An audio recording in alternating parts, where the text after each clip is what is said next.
Amis cyclistes, salut! On se retrouve donc aujourd'hui sur la vidéo de la course de Pro Bois qui a eu lieu le 20 août 2022.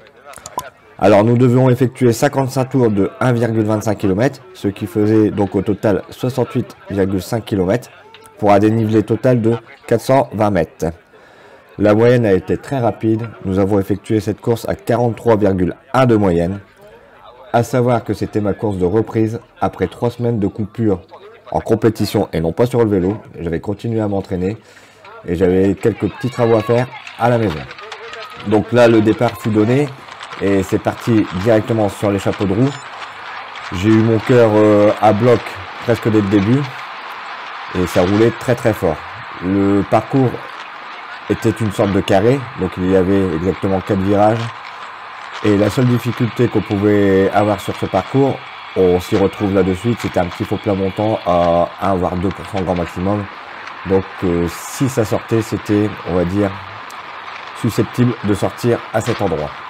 Donc là vous pouvez voir, je suis déjà à 180 au cœur, j'envoie énormément les watts, je suis à presque 500 watts et ça roule très très vite.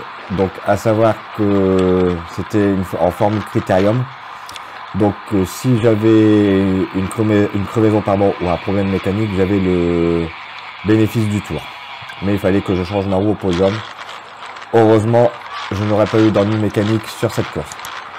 Donc là, vous pouvez voir devant moi, c'est Antonio Caillot. Et celui qui se replace devant, je ne sais pas qui est-ce. Je ne les connais pas tous, hein, je connais mes principaux adversaires, on va dire. Donc là, vous pouvez voir, le premier tour va déjà être effectué. Je vais virer donc là à droite. On va prendre une descente, une légère descente quoi. On revire à droite et on est sur la ligne d'arrivée. Donc comme je vous le disais, c'est un tour qui se bouclait très rapidement, étant donné qu'il faisait que 1,25 km. Donc durant le début de course, tellement que c'était nerveux, rien ne s'est passé. Ça a essayé d'attaquer plusieurs fois, mais à la vitesse ou à laquelle nous roulions, à chaque fois c'était repris. Donc là vous pouvez voir le premier tour bouclé. Je vais laisser vous découvrir le deuxième tour.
On se retrouve donc ici à la fin du 15e tour et au début du 16e tour. Petit flottement au début de peloton, donc je décide d'attaquer.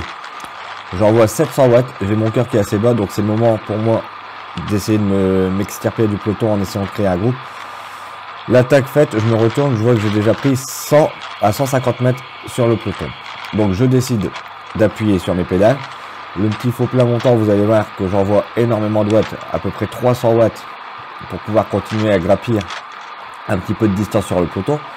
Mais par contre je vois que derrière il n'y a personne qui essaie de ressortir et d'essayer de venir me rejoindre. Donc je continue quand même, je me mets à ma FTP juste après cette bosse là, donc je sais que j'arrive à tenir environ 300 watts pendant 1 heure. Vous pouvez voir pardon, mon cœur à 185 plus, 184 exactement. Et je continue sur mon effort. Le but du jeu, c'est que une échappée se crée, donc quelqu'un vienne me rechercher.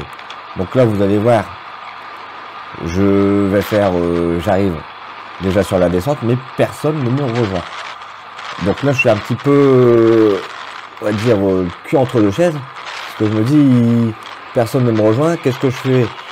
On est qu'au 16e tour, donc même pas la moitié de course, je continue tout seul, ou je me relève, sachant que je me retourne régulièrement pour voir si je prends de la distance, mais je n'ai pas pris de la distance.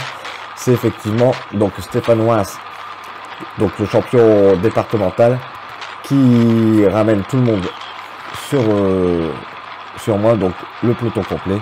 Et derrière, vous avez pu voir que derrière, ça continue d'accélérer avec Joachim Semoulin et Cyril Catillon qui sont partis. Donc là, je vais aller reboucher le trou. Donc je n'aurais même pas fait un tour d'échapper tout seul, mais j'aurais quand même tenté ma chance. Toujours au 17e tour, là vous pouvez voir que Joachim Semoulin et Cyril Catillon continuent d'appuyer sur leur pédale et de prendre un petit peu de distance. Mais là, moi j'ai mon cœur presque au max, on va dire, vu que j'ai à faire un effort, donc je ne suis pas capable de y aller. Donc je me relève et là vous voyez que c'est Issam et donc encore Stéphane Weiss qui vont, mais ça sert à rien que je les suive car tout le peloton est derrière eux. Et juste en haut de la bosse, il y aura Cyril Catillon et Joachim qui seront donc repris tout de suite.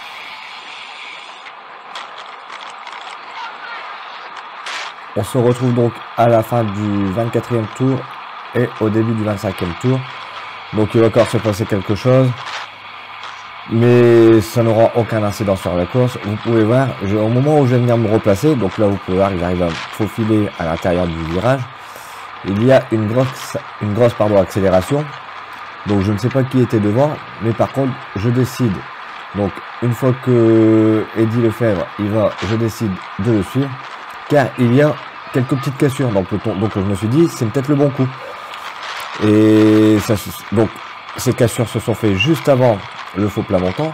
Je me suis dit si le restant du peloton est dans le rouge, c'est le bon coup qui est parti. Donc là, sans faire trop d'efforts, ça me permet de rejoindre, on va dire, le premier groupe qui est devant, car derrière pas mal de cassures sur le peloton, mais ça sera encore une cartouche de grillé pour rien, parce que le peloton est juste derrière nous. Et à la vitesse à laquelle on roule encore une fois, c'était quasi impossible de sortir.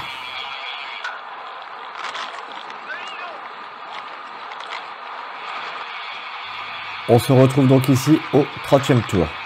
Donc là, je ne sais pas si vous avez vu, mais Stéphane Weiss vient d'attaquer, car quelques coursiers sont partis devant. Alors, je ne sais pas qui est parti devant, je crois qu'il y avait Issam, Eni, mais je ne me souviens plus.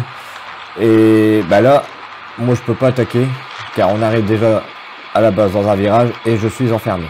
Je me suis fait enfermer dans le peloton, donc impossible pour moi d'y aller. Donc de ce fait là, je vais laisser travailler les autres équipes pour pouvoir ramener sur le groupe de tête. Il y a une petite cassure, elle est environ 100-150 mètres, donc je me suis dit faut pas s'affoler. De toute façon, ça roulait très vite sur ce circuit. Donc comme on était à plus de 43 de moyenne, pour sortir il fallait faire du 44 voire 45 de moyenne, ce qui était quasi impossible. Et vous allez voir que là je n'ai même pas grillé une cartouche, et je me fais ramener donc par les autres équipes sur l'échappée. L'échappée sera reprise en haut de la bosse, du faux plat montant et pas de la bosse, hein. Et donc ces personnes là auront donc encore une fois grillé une cartouche pour rien. Mais bon, depuis le début de la course, ça n'a fait qu'attaquer. C'était une course très nerveuse, à savoir que c'était les 1 et 2 en même temps, donc la première catégorie et la deuxième catégorie en même temps. Donc moi j'évolue, comme vous le savez, en première catégorie. Donc je devais me contenter simplement de suivre les premières catégories. Les deuxièmes, peu importe, s'ils étaient en échappée avec nous, c'était bien pour eux parce qu'ils allaient chercher la victoire. Mais bon, cette course-là, il y a du suspense, on va dire, jusqu'au bout. Donc là, vous pouvez voir que Cyril a fait la cassure dans le virage. Et de ce fait-là, je suis obligé d'aller boucher le trou parce que Issam est devant. Mais j'ai mon cœur déjà à 180 plus. Et à savoir que à l'entame du prochain tour, tout va rentrer dans l'ordre et on se rend une nouvelle fois de plus en peloton.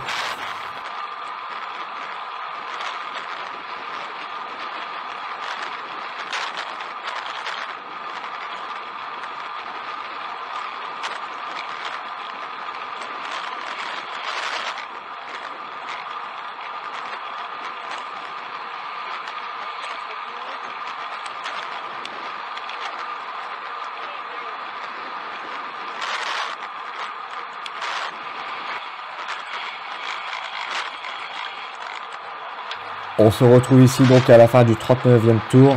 On va attaquer le 40e tour, donc il ne nous reste plus que 15 tours. Et donc juste au niveau de la ligne d'arrivée, vous allez voir qu'il va y avoir un petit flottement en tête du peloton. Donc là, je vais décider d'attaquer. Vous pouvez voir, c'est à ce moment-là que j'attaque. Donc là, j'envoie du 800 watts. Je décide d'attaquer, je me dis c'est peut-être le bon moment, comme il reste que 15 tours, donc une quinzaine de kilomètres, on va dire 17 km, vu que le tour fait 1,27 km, 1,25 km, il reste un peu plus de 15 bornes à faire. Et donc dans mon attaque, je me retourne tout de suite, je ne sais pas si vous avez vu à l'ombre via la caméra, je me retourne, mais le peloton était tout de suite attentif et a réagi donc à mon attaque.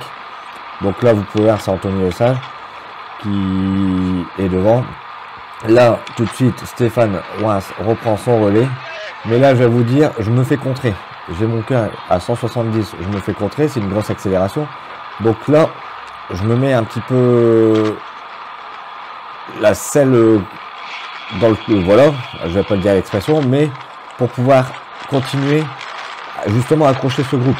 Je me dis, c'est peut-être le moment, vu que j'ai attaqué, qu'il me contrait, c'est peut-être le moment que ça va se détacher. Donc là vous pouvez revoir, mon cœur monte à 180 pouces, je suis à 200 watts, ça va reprendre les roues, mais pour finir il n'y aura toujours pas d'échappée et tout va rentrer une fois de plus dans l'ordre.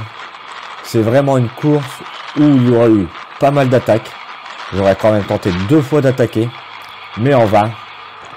D'autres équipes auront quand même essayé d'attaquer, c'est pareil, à la vitesse où ça roulait c'était quasi impossible de sortir du peloton.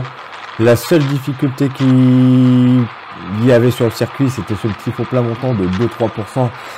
Mais ça se montait tellement vite que la différence ne se faisait pas. Donc ça va être très très compliqué de sortir sur cette course. On se retrouve donc ici à 52,5 km de course, donc au 43e tour. On arrive donc ici au pied du faux plat montant, donc vous allez voir, je vais virer et je vais décider de me replacer, car comme on arrive sur la fin de course, on peut s'y attendre à tout.